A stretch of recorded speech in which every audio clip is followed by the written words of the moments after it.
Dieu vous bénisse. Dieu vous bénisse pleinement. Je remercie vos serviteurs de l'invitation. Et cette soirée, elle n'est pas pour être là, passer un moment, aller pour Dieu. Nous sommes là pour lui dans cette soirée. Et ce que nous voulons, c'est de laisser place à lui. Et nous voulons l'honorer. Nous voulons l'élever. Nous voulons élever une seule personne dans ce moment, c'est Jésus. Et toute la gloire revient à lui. Si vous chantez, si nous chantons, c'est pour lui. Si nous prions, c'est pour lui. Si nous prêchons, c'est pour lui. Je ne viens pas là avec un message. Je viens là avec la grâce de Dieu, voulant vous partager ce que Dieu a placé dans mon cœur. Tout simplement, nous voulons se faire du bien avec la parole de Dieu. Et il n'y a pas d'autre chose dans cette soirée pour se faire du bien que ce livre saint que Dieu nous a confié. Donc, je ne connaissais pas votre église. Elle est très jolie. Béni soit Dieu. Mais on va se faire du bien dans cette soirée à travers ce livre saint. Est-ce que vous le voulez, Église de Dieu? Amen. Donc, nous allons prendre un passage de la parole de Dieu et ça fait 1 mois et demi qu'on a pris un thème à l'église. On a pris un thème sur le livre des juges, dans le personnage de Samson. Et à un moment donné, Dieu m'a parlé énormément sur ce personnage-là, sur ce thème-là. Et en ce moment, il y a une direction qui est donnée à l'église par rapport à ce livre-là. Donc je voudrais vous en faire part, mais à travers une réunion, je comprends très bien que je ne pourrais pas donner tout cela. C'est impossible. Ça fait 1 mois et demi qu'on est dessus, on n'a pas fini. Mais à un moment donné, je voudrais quand même brosser un tableau de ce que Dieu a placé dans mon cœur et que le Saint-Esprit s'arrête à un moment donné dans lui ce que lui veut. Oui ou non? Amen. Amen. Donc, on prend le livre des juges pour ceux qui ont leur parole. À partir du chapitre 13 et verset 1er. La Bible dit comme cela: les enfants d'Israël firent encore ce qui déplaît à l'Éternel. Et l'Éternel les livra entre les mains des Philistins pendant 40 ans. Il y avait un homme de Tsoréa, de la famille des Danites, qui s'appelait Manoah. Sa femme était stérile et n'enfantait pas. L'ange de l'Éternel apparut à la femme et lui dit: voici, tu es stérile et tu n'as point d'enfant. Tu deviendras enceinte et tu enfanteras un fils. Maintenant, prends bien garde. Ne bois ni vin, ni liqueur forte, et ne mange rien d'impur, car tu vas devenir enceinte et tu enfanteras un fils. Le rasoir ne passera point sur sa tête, parce que cet enfant sera consacré à Dieu dès le ventre de sa mère. Ce sera lui qui commencera à délivrer Israël de la main des Philistins. Prenons la fin du chapitre, versets 24-25. La femme enfanta un fils et lui donna le nom de Samson. L'enfant grandit et l'Éternel le bénit. Et l'esprit de l'Éternel commença à l'agiter. Parole de Dieu est formelle. Elle nous dit clairement comme cela qu'à un moment donné, elle nous parle du peuple de Dieu. Elle nous parle du peuple élu de Dieu. Et je demanderai au peuple élu de Dieu, enfant de Dieu, qui a été régénéré par le Saint-Esprit, qui est né de Dieu, à s'arrêter là. Parce que ça nous parle. Ça nous parle à nous en tant qu'enfants de Dieu. C'est-à-dire que là, c'était les fils de Dieu, les Israélites, le peuple de Dieu. Et la Bible dit que le peuple de Dieu, en ce temps-là, Dieu dans son ciel de gloire, Dieu qui est amour, Dieu qui est souverain, Dieu qui est amour mais qui est justice et sainteté. C'est-à-dire que l'amour, la justice et la sainteté sont indissociables. On ne peut pas séparer l'amour de la sainteté et de la justice de Dieu. Il y a un moment donné, gloire, Dieu voit son peuple. Et il dit comme cela qu'il le livra, c'est-à-dire qu'il le donna à qui? À un peuple ennemi, qui étaient les Philistins en ce temps-là. Et la Bible nous enseigne qu'il les livra entre ses mains et qu'ils étaient sous la domination des Philistins pendant 40 années. Beaucoup, hein? C'est-à-dire qu'à un moment donné, la Bible nous enseigne clairement que nous sommes, nous, en tant qu'enfants de Dieu, dans la main de Dieu. Nous sommes dans sa main. Et la Bible dit que personne ne peut nous ravir de la main de Dieu. Donc on croit en ce qui est écrit. Ce que sa bouche dit, son bras puissant l'accomplit, amis de Dieu.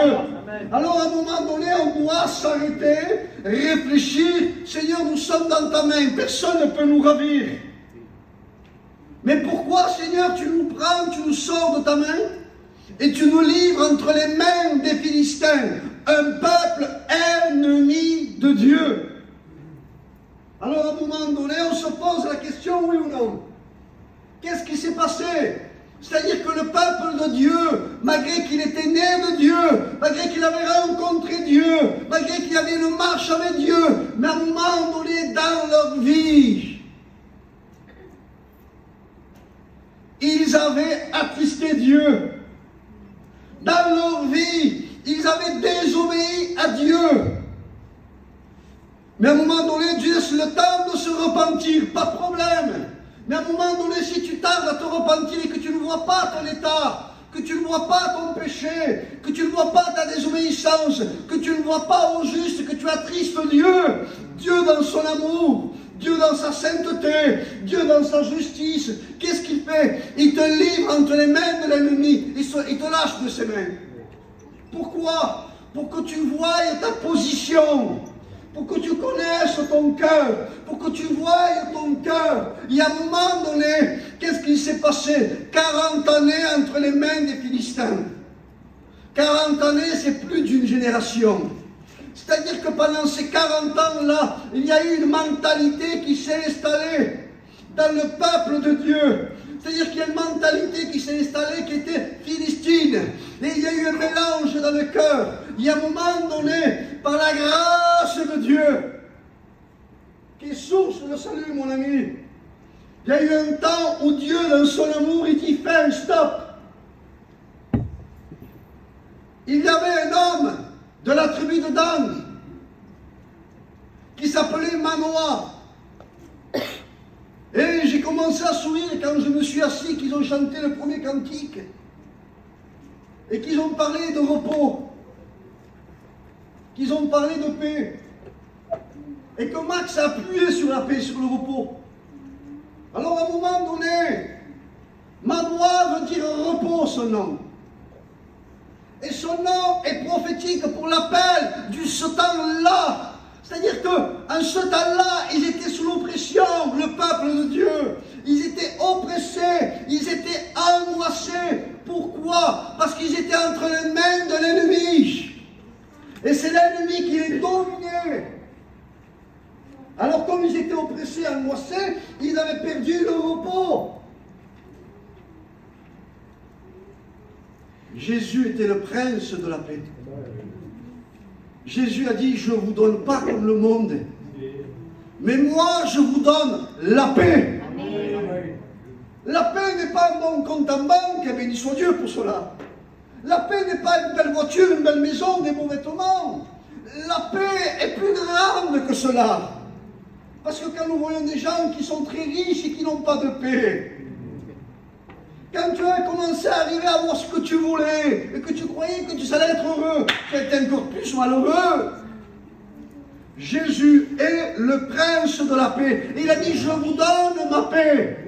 Et à un moment donné, il dit, venez à moi. Ne restez pas entre les mains des Philistins. Venez à moi, vous tous qui êtes fatigués, et je vous donnerai du repos. Tu veux le repos? Il dit maintenant, prends mon joug. C'est-à-dire que, prends mon joug, c'est quoi? Prends la croix. C'est-à-dire que sans la croix, il n'y a pas de paix.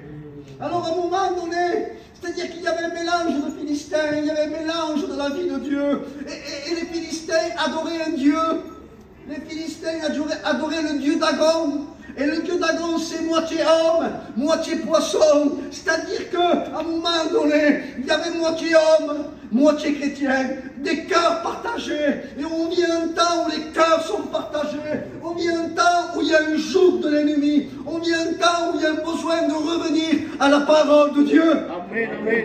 Alors à un moment donné, qu'est-ce qui se passe? Qu'est-ce qui se passe? Manoir veut dire repos. Il y a un moment donné, on s'arrête avec la Bible. Au commencement, au livre de Bereshit, au livre de la jeunesse. Qu'est-ce qui se passe, amis? Dieu dit comme cela dans sa parole, qu'il créa pendant 6 jours. Et au 7e jour, il se reposa. La Bible nous enseigne à un moment donné, que dans les 10 commandements, à un moment donné, il dit, tu travailleras 6 jours dans la semaine. Mais le 7e jour, tu te reposeras, ce sera le Shabbat. Ça sera une cessation d'activité des œuvres de la chair. Et la cessation des œuvres de la chair, des œuvres matérielles, des œuvres de ce monde. C'est-à-dire qu'à un moment donné, il faut une cessation d'activité, le véritable repos, la véritable paix que tu as expérimenté peut-être, mais que tu as perdu aussi peut-être. Parce qu'en réalité, nous sommes variants. Un rien nous arrête, un rien nous attriste, un rien nous trouble, et nous vivons un temps de confusion avec tout ce qui se passe autour de nous sur Internet, tout ce qu'on entend, tout ce qu'on voit dans le monde évangélique. Au jour d'aujourd'hui, c'est la confusion. Tout est en train d'aller de gauche et de droite. Il y a un moment donné, les cœurs, les chrétiens sont troublés. Ils ne savent plus où se réfugier. Les chrétiens ont peur des églises. Les chrétiens ont peur des ministères. Il y a un moment donné, il faut sonner une sonnette d'alarme. Jésus revient. Alléluia. Jésus revient, mon ami. Ne reste pas comme cela. Mais pendant ce temps que tu es sur la terre, mon ami, Dieu veut te donner le véritable repos. Et le véritable repos, mon ami, c'est une cessation d'activité des œuvres philistines, une cessation d'obéissance au peuple ennemi, une cessation d'obéissance au monde. Alléluia. Oui ou non? Amen. Alors à un moment donné, ça ne s'arrête pas là. Et quand on rentre dans ce repos, nous rentrons pleinement dans la grâce. La grâce est source de salut pour tous les hommes. La grâce nous enseigne à quoi? À renoncer. Il y a un moment donné, la Bible dit, attache-toi à quoi? À la grâce. Et la grâce, c'est le repos. Il n'y a pas de grâce sans cessation d'activité. Il n'y a pas de repos sans cessation d'activité. C'est-à-dire qu'il y a Dieu, mais il y a ta part. Il y a Dieu, mais il y a ta part. C'est-à-dire qu'à un moment donné, frère, c'est bien, mais il va falloir que tu prennes ta responsabilité devant Dieu. Il y a un moment donné, oui, le frère a prié pour moi, béni soit Dieu. Mais ça ne suffit pas. Tu vas avoir des combats à l'extérieur. Tu vas avoir des réactions de ta chair à l'extérieur. Tu vas avoir, tu ne sais même pas pourquoi, des fois tu auras des colères. Tu ne sais même pas pourquoi tu auras envie de tout abandonner. Tu ne sais même pas pourquoi, peut-être, je ne sais pas, tu auras envie de peut-être des choses du monde. Bien que l'esprit est bien disposé, mais la chair est faible. La chair, bien sûr que c'est pas ça. La chair, c'est l'homme adamique. Et qu'on le veuille ou qu'on ne le veuille pas, ce corps adamique est là. Et on a tous ce combat habituellement. Mais la bonté de Dieu, à un moment donné, va accorder le repos à sa maison. Alors qu'est-ce qui se passe? Manoir, c'est le repos. Il y a son épouse qui n'a pas de nom. Mais que Dieu vient à travers l'ange de l'Éternel. Et son épouse qui n'a pas de nom, c'est l'Église.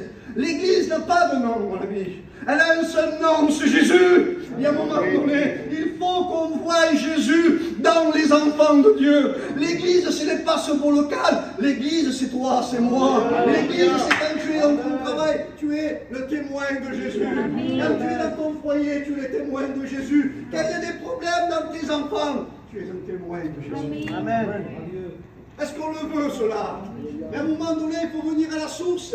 On veut, mais on ne veut pas. On n'y arrive pas. Et à un moment donné, qu'est-ce qu'il faut faire? Dites-moi. Mais l'ange de l'Éternel s'approche. Il va voir cette femme qui n'a pas de nom. Il va et s'approche d'elle. Elle ne pouvait pas enfanter, excusez-moi les paroles, elle ne pouvait pas enfanter. Il lui dit, tu es stérile, mais à un moment donné, de toi va sortir un garçon. Il dit, tu auras un fils. Et ce fils sera consacré, excusez-moi les paroles, du sein maternel jusqu'à sa mort.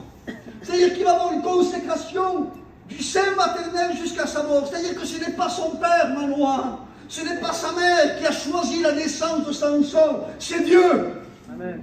Et c'est Dieu qui a choisi la naissance de l'Église. Alors à un moment donné, Dieu a pourvu pour son Église. Alors à un moment donné, qu'est-ce qui se passe? Il est là, et l'ange de l'Éternel lui dit, tu ne consommeras pas d'alcool, de vin, de liqueur forte. Tu ne mangeras pas d'aliments impurs. C'est-à-dire que l'image de l'Église, elle doit se sanctifier. Elle doit être à part. Mais dans le repos, je ne me sanctifie pas hors le repos, hors la grâce, hors l'action du Saint-Esprit à moi. Parce que le repos, c'est l'action du Saint-Esprit à moi. C'est-à-dire que je me repose en Christ, avec Christ et pour Christ, par le Saint-Esprit. Il y a un moment donné, quand c'est le Saint-Esprit qui te conduit, qui te dirige dans toute la vérité, tu arrives à renoncer à l'impiété, tu arrives à dire non à telle chose, tu discernes ce qui est bien et ce qui est mal. Amen. Il y a un moment donné, parce que tu fais cela à l'Église de Dieu, il y a des nouvelles naissances qui vont naître dans la maison de Dieu. Magnifique quand même. Alors à un moment donné, qui c'est qui va naître? Samson, un consacré, un mis à part. C'est-à-dire qu'à un moment donné, c'est l'image de la nouvelle naissance, Samson. Et alors, à un moment donné, il y a une nouvelle naissance. Et quand il y a une nouvelle naissance, amis de Dieu, dans un temps où le peuple de Dieu a été sous l'oppression, sous la captivité des Philistins, qui adoraient un Dieu étranger, qui était moitié poisson, moitié homme, des cœurs partagés, la religion. Et à un moment donné, stop à la religion, dit Dieu. Je fais naître un Samson, un consacré, un mis à part.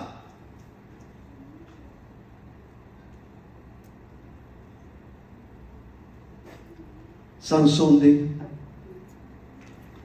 Et quand il naît, dès son enfance, dès l'éducation de ses parents, quand il est petit, et quand il commence à grandir, c'est certain que son peuple a vu la façon de vivre de Samson, de ses parents et de lui. C'est certain qu'ils avaient un témoignage qui était impactant. Il y a un moment donné, qu'est-ce qui se passe? C'est-à-dire que Exode 13, versets 1 et 2 nous dit comme cela. Elle nous dit, tu consacreras tout premier-né à qui? À Dieu. Parce qu'ils sont à moi, dit Dieu. C'est-à-dire que Dieu fait un appel dans le repos, dans la grâce, par la vertu du Saint-Esprit, à rentrer dans la consécration de Dieu. Parce qu'en ce temps-là, la véritable consécration n'existait plus. C'était une consécration superficielle. C'est-à-dire qu'on se consacrait, mais pas tellement comme Dieu voulait. Alors à un moment donné, quand Samson était petit, et sûrement que déjà il avait commencé à avoir les cheveux longs, qui rappelait la consécration au peuple de Dieu, le mis à part, le vœu de Nazaria. C'est-à-dire qu'à un moment donné, il fallait que ça impacte l'Église, il fallait que ça impacte le peuple en ce temps-là, mais le peuple était inerte, il était endormi, il était assoupi, il était captif par le train de ce monde. Alors à un moment donné, qu'est-ce qui s'est passé? Samson a grandi, et quand Samson a grandi, il était appelé le libérateur du peuple de Dieu. Il est appelé le juge de Dieu. Il a exercé pendant 20 ans. Dans un temps où le peuple de Dieu n'était plus dans le repos. Il n'était plus dans la véritable consécration. C'est quoi le repos, frère? C'est quoi la consacration, frère? Le repos, c'est vivre tranquille pour moi. Le repos, c'est combattre pour Dieu. Amen. Le repos, c'est vivre pour Dieu. C'est une cessation d'activité des œuvres de la chair. Je ne fais pas, si Pharaon me demande de faire 100 briques, je ne ferai pas 101, ni 110, ni 150. Si je peux faire moins, j'en ferai moins. Nous vivons un siècle, un temps, où dans nos églises, je ne sais pas, ici je connais personne. Mais ce que je prêche ici, je le prêche chez moi. On vit un temps où les chrétiens, un travail, deux travails, trois travails, ils arrivent à l'église, non ça. Ils dorment sur la chaise. Ça fait rire, mais c'est attristant. Pourquoi? Parce qu'ils sont sous la domination des Philistins. Cela peut arriver une saison, tu dois faire des choses, pas de problème. Mais après, il faut dire stop. Il y a un équilibre. Amen, amen. À un moment donné, l'équilibre vient de Dieu. Mais le peuple ne savait pas pleinement la vocation, l'appel que Samson a reçu. C'est-à-dire que l'Église a reçu une vocation, un appel. Un appel, une vocation, c'est un sentiment intérieur. À quoi, frère? Aller à la réunion? À chanter un cantique? Non. À être consacré, à être mis à part. La véritable consécration, la véritable mise à part devient rare. Quelqu'un a une consécration, une mise à part, il est appelé au ministère faux. Ce n'est pas obligatoire. C'est l'appel de tous les chrétiens d'être consacrés, d'être mis à part. Amen. Le service est un autre don. C'est différent. Alors à un moment donné, qu'est-ce qui se passe? Qu'est-ce qui se passe? Nous vivons un temps, je vous dis dans toute la vérité, excusez-moi, mais je vous parle avec toute ma franchise, je prends la liberté.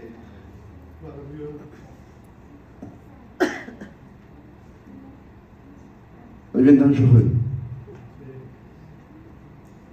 Ça se resserre. On veut tout sauf la consécration.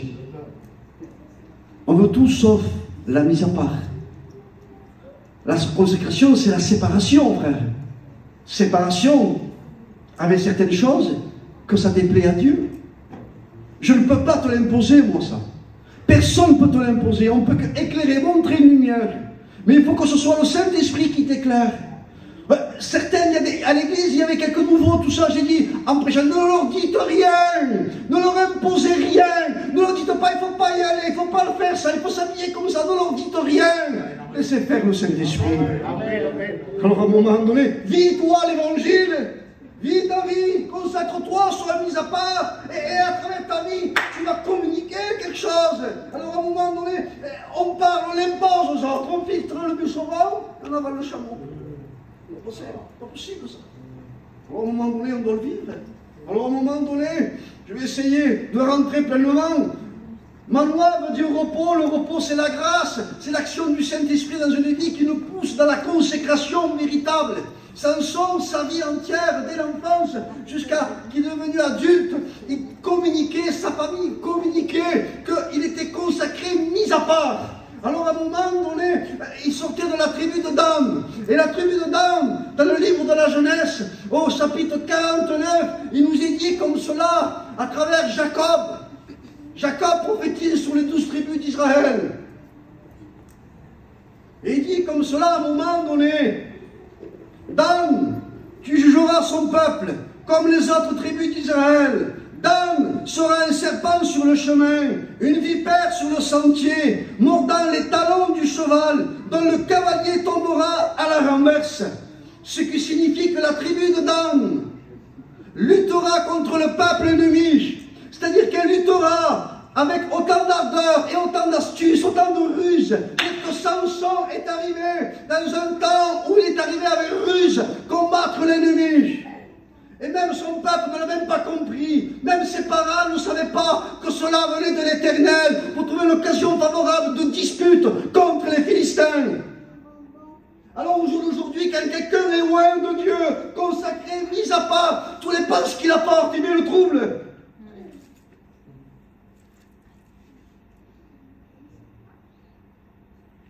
Samson a mis le trouble. Mais il était là pour éclairer les cœurs. Amen. Petit soleil, pour éclairer les cœurs. Amen. Comment il éclaire? Comment on nous éclaire? La révélation de ta parole, elle éclaire. Elle donne l'intelligence au simple. Ta parole est une lampe à mes pieds, une lumière sur mon sentier. Ce qui doit t'éclairer, mon frère, ce n'est pas nos pensées, nos sentiments, c'est ce qui est écrit. Les révélations naissent de ce qui est écrit. Ce n'est pas des imaginations qu'on a là, c'est ce qui est écrit. Alors à un moment donné, qu'est-ce qui se passe? Samson, la Bible nous enseigne, comme il était mis à part dès le sein maternel, et qu'il était là pour délivrer le peuple de Dieu de la main des Philistins. Qu'est-ce qui se passe? La Bible nous dit comme cela que le Saint-Esprit l'a saisi. Il était saisi par l'Esprit, par l'onction de Dieu. Et quand il était saisi par l'Esprit, il faisait des miracles. Il tue un lion avec ses mains, en allant à Timna. Timna qui veut dire territoire. Parce que c'était le territoire du peuple de Dieu. Il voulait reprendre son territoire. Et quand tu veux reprendre le territoire, il y a des combats. Quand tu veux reprendre ta place avec Dieu, il y aura des combats, mon ami. Quand tu veux rentrer dans le repos, quand tu veux rentrer dans la grâce, quand tu veux rentrer dans quoi? Dans la consécration, dans la sanctification de l'esprit. Il y a un moment donné, il y aura un combat. Mais dans ce combat, il y a la victoire. Parce que qui sera contre toi si Dieu est avec toi? Oui ou non? Alors à un moment donné, il est là, Samson, et à un moment donné, il y a un autre combat. C'est-à-dire qu'il y a 1000 personnes devant lui. 1000 personnes avec une mâchoire d'âne. Il les prend et les tue. C'est impossible ça. Le Saint-Esprit le saisit, il tue 1000 Philistins par la grâce de Dieu. C'est-à-dire qu'il y a une démonstration du Saint-Esprit. Ce qui est impossible aux hommes est possible à Dieu. Ce que tu vois comme une montagne, c'est possible à Dieu. Est-ce qu'on le veut, Église de Dieu? Est-ce qu'on veut rentrer dans le repos de Dieu? Est-ce qu'on veut rentrer dans la grâce de Dieu? Est-ce qu'on veut être rempli du Saint-Esprit? Et ça implique la consécration.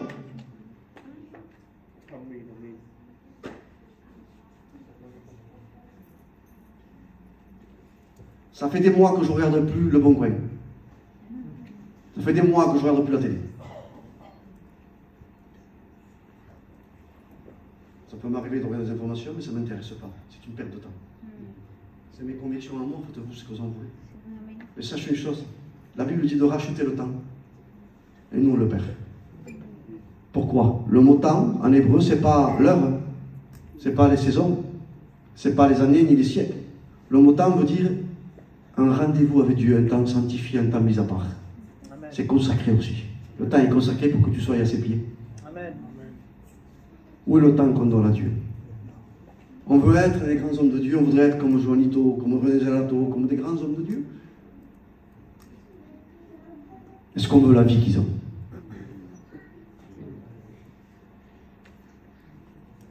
Une mission ne suffira pas, un séminaire ne suffira pas. Il faut accepter les conditions de la parole de Dieu. Alors à un moment donné, qu'est-ce qui se passe? Comment on fait, l'Église de Dieu? Il tue 1000 Philistins. Et quand il tue 1000 Philistins, à un moment donné, le chiffre 1000, il y a un 1 en premier. Et ça, c'est l'unité de Dieu. C'est un chiffre plein, 1000. Un chiffre plein, 1000. Et à un moment donné, qu'est-ce qui se passe dans ce chiffre plein? Il y a un 1. Et c'est le 1 qui donne de la valeur. Parce que les autres, excusez-moi les mots, c'est 3 zéros. Et s'il n'y a pas un 1 devant, c'est 3 zéros. Il n'y a aucune valeur. Alors à un moment donné, le 1, c'est quoi? Dieu le Père. Dieu le Fils, Dieu le Saint-Esprit. Et comme le Fils faisait avec le Père, je veux faire un avec le Fils. Et qu'il en soit ainsi pour l'Église. Elle doit faire un avec Dieu. Est-ce qu'on le veut? Alors le chiffre 1, excusez-moi, vous allez comprendre vite fait. Dans l'alphabet hébreu, la première lettre de l'alphabet hébreu, c'est Aleph. Et Aleph, c'est le numéro 1, le chiffre 1, qui veut dire enseignement. Et qu'on doit, c'est quoi le chiffre 1? C'est l'enseignement de qui? Du Père, du Fils et du Saint-Esprit. Et à partir de là, c'est les saintes écritures qui sont inspirées de Dieu, qui va t'apporter à quoi? Les victoires sur tes combats. Amen. Amen. Il n'y a pas de victoire hors Christ. Il n'y a pas de repos hors Christ. Il n'y a pas de véritable consécration hors Christ. C'est avec Christ qu'on a la victoire. Est-ce qu'on veut réellement vivre dans le Shabbat des Shabbats? Dans la cessation d'activité des œuvres de la chair. Il y avait une mentalité qui s'avait greffée dans le peuple de Dieu. Mais à travers l'amour de Dieu, excusez-moi les paroles, si le 1 c'est Dieu, les 3 zéros, excusez-moi, c'est moi. Au moins je dis rien à personne, mais c'est moi. C'est-à-dire que je suis un zéro sans lui. Il n'y a pas de victoire sans lui. Frère, tu trouves la paix sans lui. Frère, tu arrives à pardonner sans lui. Frère, tu arrives à prier sans lui. La Bible dit qu'on ne peut pas citer le nom de Jésus sans lui. Amen.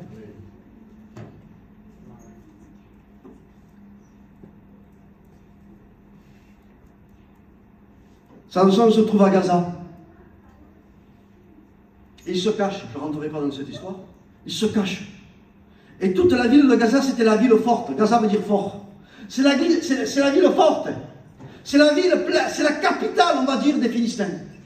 C'est là où il y a toutes les puissances philistines. Et ils apprennent que Samson est là à Gaza et qu'il se cache. Et à un moment donné, ils entourent le lieu où se trouve Samson et ils se disent, nous, on va l'attraper en fait, quand la nuit passera. On ira le saisir. Eux avaient des plans. Mais Dieu avait un autre plan. Samson se leva à minuit. M'accordez une minute, oui ou non? Une parenthèse. Samson se leva à minuit. Les vierges folles, les vierges sages, au milieu de la nuit, un cri puissant. C'est un cri qui a réveillé les vierges folles et les vierges sages. Matthieu 25. C'est un cri qui a réveillé le peuple de Dieu. Et à un moment donné, le cri était là, il a réveillé le peuple de Dieu. Et ils ont vu leur état. Alors à un moment donné, Samson se lève à minuit pour pousser un cri au peuple de Dieu, pour réveiller l'Église, pour réveiller son peuple. Et à un moment donné, il prend comme cela, il sort de Gaza. Mais quand il sort de Gaza, il prend les portes de la ville. À l'entrée d'une ville, elle était fortifiée, mais il y avait des portes qu'elle pesait des tonnes. Et à un moment donné, Samson est là, avec l'assistance du Saint-Esprit. Ce qui est impossible aux hommes devient possible à Dieu, car on obéit au Saint-Esprit. À un moment donné, il prend ses portes, les battants de ses portes, il prend les deux poteaux, il les arrache. C'est impossible. Il les arrache et personne ne le touche, personne ne le voit, je ne sais pas. Mais il les prend comme cela, il les arrache. Et il les prend, il les transporte, comme s'il transportait la croix. À un moment donné, la Bible dit comme cela, dans le livre des Actes, chapitre 14, ouvrez la porte de la foi. Jésus a dit, je suis la porte. Amen. Il porte comme cela, ses battants de la porte avec ses deux poteaux. Et il les porte et il les place sur une haute montagne. Et il les porte, il les place dans une direction. Et il les porte dans une direction qui était symbolique. Il les porte dans la direction de Hébron. Samson, qu'est-ce que tu fais? Qu'est-ce que tu veux nous dire là? Pourquoi tu prends ces portes et tu les passes en direction de Hébron? C'est-à-dire qu'à un moment donné, il voulait éveiller la foi de son peuple. Hébron, mon ami, c'est une ville sacrée pour le peuple israélite. C'est une ville sainte pour le peuple juif. Et à un moment donné, pourquoi c'est une ville sainte? Pourquoi c'est une ville sacrée? Parce que Hébron, mon ami, c'est là, c'est la ville des patriarches. C'est là où sont morts Abraham, Isaac et Jacob. Il les met dans cette direction de Hébron qui nous rappelle les patriarches Abraham, Isaac et Jacob et leurs femmes. En voulant dire aux Philistins, je mets en direction d'Hébron, je mets en direction, Hébron veut dire ami. Ami, c'est lien. Et à un moment donné, je l'ai écrit là, si ma mémoire est bonne, c'est lien, associé, allié. Hébron veut dire ami, lien, associé, allié. Hébron, c'est le symbole de l'alliance. Et à un moment donné, il est en train de rappeler à son peuple, mais au peuple ennemi aussi, il est en train de les provoquer et de leur dire la guerre. Regardez mon drapeau, en un mot. Ma nation à moi, du temps d'Abraham, qu'est-ce qu'elle nous a fait? Abraham est appelé ami de Dieu. Et pour être ami de Dieu, qu'est-ce qu'il a été Abraham? Ennemi du monde. Oui ou non? À un moment donné, il est en train de rappeler Abraham. Il est en train de rappeler à la foi originale. De revenir à la foi de la Bible. Et à un moment donné, mon juste vivra par la foi. La foi est agréable à qui? À Dieu. La foi honore Dieu. Mais la foi est agissante dans l'amour. Et la foi agit comment? La foi vient de ce qu'on entend, et ce qu'on entend vient de la parole de Dieu. Et la foi nous enseigne d'imiter les héros de la foi. Et les héros de la foi, c'est Abraham aussi. Et Abraham est là. Nous voyons un fondement biblique qui est le plus beau de la foi, qui est le modèle de la foi, qui est le moule de la foi, et qu'on doit s'ancrer dans la foi. Oui ou non? Fatigué, oui ou non? Vous êtes avec moi? Oui. Si vous n'êtes pas avec moi, j'arrête. Hein. Sinon, je vais plus doucement. Abraham, à un moment donné, reçoit un appel. Il reçoit un appel à Ur en Chaldée. Il reçoit un appel de sortir, de quitter, et d'aller dans une direction à Canaan. Abraham obéit. Mais dans son obéissance, elle n'était pas pleine à Dieu. Et Dieu l'a laissé faire. Parce qu'il prend avec lui son père, Terach. Il prend le lien familial avec lui. Et le lien familial a des conséquences. Parce que Dieu l'avait appelé à lui. Terach veut dire halte. Terach veut dire retard. Et à un moment donné, la foi a eu du retard. La foi a eu une halte. Où? À Charam. Et ils se sont arrêtés à Charam. Pourquoi Dieu avait dit Canaan? Ils se sont arrêtés à Charam. Pourquoi? Parce qu'Abraham n'a pas obéi pleinement. Mais Dieu a laissé le libre choix. Et ça, c'est l'amour de Dieu. Dieu laisse le libre arbitre dans nos cœurs. Mais sache une chose. Dieu demande une foi obéissante. Et s'il n'y a pas cette foi obéissante, il y a des conséquences. Il y a du retard dans nos vies spirituelles. Il y a une vocation qui a été faite dans nos cœurs. Il y a un désir qui a été fait dans nos cœurs. Il y a un moment donné, il semblerait qu'on s'est arrêté. Et que nous sommes à Charan comme Abraham. Charan veut dire petit fruit. Le jour où j'ai eu ce message, je suis parti vers chez moi le matin, Max priait. Et je marchais, et je m'approche de l'arbuste. Je ne reconnaissais pas cet arbre. Et je vois un grenadier. Je m'approche et je vois un petit fruit.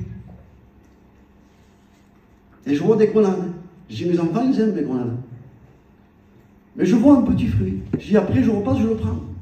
Et je m'avance un peu plus loin et je vois un autre arbre. Et je regarde, je m'approche, pas de fruits. Du moment où je ne les voyais pas. Et à un moment donné, David, je m'approche. Et plus je m'approche, il m'a fallu du temps, frère. Quand je me suis approché, j'ai vu une grenade, j'ai vu un gros fruit. Et j'ai pris la petite grenade et la grosse grenade. Et je suis rentré chez moi. Et ma femme m'a dit, tu vois ça? J'ai fait, je vais à l'église avec ça. Et à un moment donné, Charam, c'est le petit fruit, il y a du fruit. Mais il est petit, il y a eu un retard, il y a eu une halte, parce qu'il y a Terach. Il y a le lien familial. Peut-être il y a des problèmes dans ta maison. Peut-être il y a des difficultés dans ton foyer. Peut-être il y a des difficultés dans le foyer de tes enfants. Peut-être il y a des problèmes financiers. Peut-être il y a des moments où vous êtes malade, qu'il y a des problèmes. Où il y a des vagues qui sont sur vous, qui ne s'arrêtent pas de problèmes. Des fois ça arrive. Il semblerait que des tsunamis arrivent sur nous. Voiture, travail, qui se casse, le travail, la femme qui est malade, les enfants qui ont des problèmes dans les foyers, des problèmes avec la belle famille, et tout nous tombe dessus, on ne sait plus où on est. Et involontairement, on reste à Charam, petit fruit. Il y a un fruit, il y a eu un commencement, il y a eu une foi, mais on s'est arrêté. Dieu, par sa bonté et sa grâce, il voulait que tu ailles à Canaan. Et Canaan, c'est des gros fruits. On connaît les fruits de Canaan. Ils ont fallu qu'ils le portent pour des raisins, ils ont fait qu'ils le portent à deux. C'est énorme. C'est-à-dire qu'à un moment donné, il y a du gros fruit qui nous attend. Quel est le fruit que nous attendons? Dieu ne vient pas chercher des dons. Dieu ne vient pas chercher des œuvres en nous. Dieu vient chercher du fruit dans chacun de nous. Et le fruit, il est bon, comestible, quand il est en maturité. C'est-à-dire que, comment ça se fait que dans cet arbre, il y avait des petits fruits, des grands fruits? Eh oui, Laurent, comment ça se fait? Je me suis posé la question, Marc, je me suis trouvé dans cet arbre, je regardais, vous pensez, pourquoi il est petit, celui-là, il est gros, pourquoi? Et à un moment donné, j'ai déduit comme cela. Parce qu'elle n'était pas à la bonne position. Elle n'était pas au bon endroit. Où tu te trouves en ce moment? Dans quel endroit tu te trouves en ce moment? C'est personnel. Excusez-moi si j'ai un ministère qui remet en question l'Église. Excusez-moi si, comme j'administre, je remets en question l'Église. Mais nous vivons un temps où Jésus revient. Il faut se remettre en question. Il faut à un moment donné se remettre en question et dire, il faut que vous soyez prêts. Parce que si tu n'es pas prêt, excusez-moi, les vierges folles sont restées. Mais quand même, les vierges folles, les vierges sages, comment ça se fait qu'elles sont restées? Pourquoi? Mais elles avaient toutes des lampes, elles avaient toute la connaissance. Mais comment ça se fait? D'autres avaient de l'huile en réserve, d'autres ne l'avaient pas. Mais comment ça se fait que quand ils donnaient aux âmes un peu? Ah non, il est fait longtemps. Je ne t'en donne pas, parce que je n'en avais pas assez pour moi. Pourquoi ils ont répondu comme ça? C'est pas la grâce, ça. Marc, c'est pas la grâce, ça. Parce que la grâce est sur ce salut pour tous les hommes. C'est-à-dire que Dieu ne donne pas l'esprit avec mesure, Dieu donne avec abondance. Il y a plus de joie à donner qu'à recevoir. Comment ça se fait qu'on dit, allez, vous allez l'acheter? Qu'est-ce que ça veut dire, ça, les frères? Ça veut dire qu'à un moment donné, qu'est-ce qui se passe? Les vierges sages ont répondu à ces vierges folles leur état de cœur qu'elles avaient. Qu'est-ce que c'était l'état de cœur? Frères, sœurs, on n'a pas payé le salut. On n'a pas payé le salut. Ce n'est pas avec de l'or, avec de l'argent, mais c'est avec le sang précieux. C'est-à-dire qu'elle ne vivait pas dans un état de repentance. Il a dit qu'au début, je me demande pardon tous les jours. C'est-à-dire que la repentance n'est pas une histoire d'un jour, c'est une vie. Amen. Mais le but de la repentance, le mot repentance veut dire changer quoi? D'état d'esprit, de mentalité. C'est-à-dire que la mentalité n'est pas bonne. Il faut changer la mentalité. Comment? Par l'action du Saint-Esprit, quand on se repent. Mais les vierges folles ne voulaient pas se repentir. Elles veulent payer le salut. Moi, je vais à l'église. Moi, je donne ma dîme. Moi, je chante. Moi, je témoigne. Moi, je prêche. Je parle de moi. Ça ne suffit pas, ça. C'est lui qui nous a sauvés. C'est lui qui nous a pardonnés. C'est lui qui nous a justifiés. C'est lui qui nous a rachetés. Et c'est lui qui nous a oint d'une huile fraîche et nous a pardonné l'esprit avec mesure, sans mesure. Alors, en réalité, les vierges folles pouvaient donner de l'huile. À un moment donné, là j'arrête, excusez-moi si j'étais un peu long. Abraham a 75 ans, ça tardait. 75 ans. Dieu est patient. Si on saurait comment Dieu est patient, c'est pas nous. Nous on dit lui là, c'est fini. Elle là, c'est fini. De toute façon, qui ne revient pas, je ne veux plus l'église. Il s'en va, il revient, il s'en va, il revient. C'est pas nous, là. Mais Dieu est patient. Dieu est miséricordieux. Ce que tu ne vois pas aujourd'hui, tu le verras demain. Et ça, c'est la foi, mon ami. La foi est agréable à Dieu. C'est-à-dire que nous, dans notre vision, on voit aujourd'hui, on voit hier. Mais Dieu, lui, voit le futur. Et dans le futur, il le voit béni. Il voit des hommes de foi. Alors, à un moment donné, qu'est-ce qui se passe? Abraham, le monument de la foi. Le drapeau de la foi, c'est. Quitte ton pays, quitte ta patrie, quitte la maison de tes pères, viens et suis-moi. Dieu lui a dit cela quand il a perdu son père. Parce que sinon, il n'y arrivait pas. Il était beaucoup sentimental, c'est nous. On ne veut pas abandonner les nôtres. Et des fois, ça ne va pas. Il y a du mélange, on déplaît à Dieu. Il n'y a pas le témoignage qu'il faut. Terrage veut dire halte, retard. Par sa grâce, Dieu a attendu. Il dit à 75 ans, il obéira. Une foi obéissante. Et peut-être tu as tardé. Et ce soir, peut-être tu vas obéir. quitte ton pays, quitte ta patrie, quitte la maison de tes pères, viens chez moi et te dit le Seigneur. Amen. Pour la gloire de Jésus. Dieu dit à Abraham, Genèse 15, Abraham, ne crains point. Le mot crainte est écrit 365 fois dans la parole de Dieu. Et chaque jour, ne crains point. Je suis ton bouclier. C'est moi qui te protège. C'est moi qui te mets hors de danger. Amen. C'est que le temps, je ne veux pas être là sur le bouclier, c'est très riche. C'est la croix sur Jésus. C'est le Saint-Esprit, il y a tout. Alors à un moment donné, qu'est-ce qui se passe? Je serai ton bouclier de grande récompense pour toi. Abraham a besoin que Dieu lui parle. Amen. La foi a besoin d'être alimentée, non par le train de ce monde, non par nos traditions et nos coutumes. Si elles sont bonnes, béni soit Dieu, mais si elles sont contre la parole, c'est la parole qui doit primer. Et ce n'est pas les sentiments humains qui doivent primer. Je ne peux pas honorer les hommes et Dieu. Je ne peux pas servir de maître à la foi. Je ne peux pas plaire à Dieu et aux hommes. À un moment donné, je dois prendre ma responsabilité devant Dieu. Amen. Qui veut prendre sa responsabilité devant Dieu Pour la gloire et de quitter? Jésus. Et à un moment donné, Dieu l'envoie à Canaan. Et Dieu a dit comme cela, je te bénirai et je bénirai ceux qui te béniront. Dieu, Abraham rentre à Canaan. Et là, j'arrête. C'est le gros fruit. C'est la grande foi. Et Dieu rappelait ça à travers Samson, à son peuple, en ce temps-là. Et il nous le rappelle encore aujourd'hui. Il nous rappelle aujourd'hui encore à se conformer à une véritable foi qui nous fait entrer dans un véritable repos, dans une cessation de l'activité des hommes de la chair, pour entrer dans une vie de consécration, de mise à part. C'est-à-dire que le jour du Shabbat, c'était consacré, livré à Dieu. Et toute la journée, c'était pour Dieu. Plus de matériel, plus des choses de la terre, plus des choses humaines, que pour Dieu. C'est-à-dire que même les parents, la famille mangeaient ensemble, ils parlaient que de Dieu. C'est-à-dire qu'ils s'étaient consacrés à Dieu. Samson avait 7 tresses.